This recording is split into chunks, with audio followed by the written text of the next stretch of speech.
അതിപുരാതനവും ലോകത്ത് ഏറ്റവും കൂടുതൽ അച്ചടിക്കപ്പെട്ടതുമായ ക്രൈസ്തവരുടെ വിശ്വാസഗ്രന്ഥമായ ബൈബിളിലെ ഒരു കഥയുമായി ബന്ധപ്പെട്ടതാണ് ഗോഫർ മരങ്ങൾ.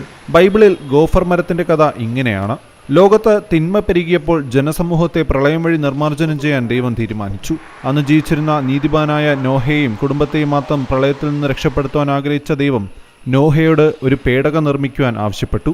അതുപ്രകാരം നോഹ പേടകം നിർമ്മിച്ചത് ഗോഫർ മരങ്ങൾ കൊണ്ടാണെന്നാണ് ബൈബിളിൽ പരാമർശിക്കുന്നത്. ആ ഗോഫർ ഇനത്തിൽപ്പെട്ട മരങ്ങളാണ് മൂന്നാറിലെ ദ്വീപുകുളത്തും കണ്ടെത്തിയിരിക്കുന്നത്. ഈ മരം നോഹയുടെ പേടകം ഉണ്ടാക്കിയ ഗോഫർ എന്ന ഇനത്തിൽപ്പെട്ട മരമാണ്. ഇത് ഇന്ത്യയിൽ തന്നെ നമ്മൾ വേറെയായിട്ട് ഇവിടെ മാത്രമേ കാണപ്പെടുന്നുള്ളൂ. ഇതിനു മുമ്പ് വേറെ എവിടെയും കാണപ്പെട്ടിട്ടില്ല.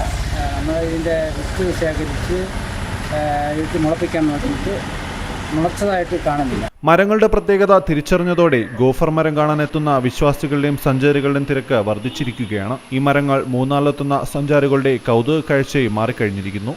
C Malayalam news, Idukki. ഏറ്റവും പുതിയ വാർത്തകളും വിശേഷങ്ങളും വിരൽത്തുമ്പിലറിയാൻ സി മലയാളം ന്യൂസ് എല്ലാ ഡിജിറ്റൽ പ്ലാറ്റ്ഫോമുകളിലും ലഭ്യം.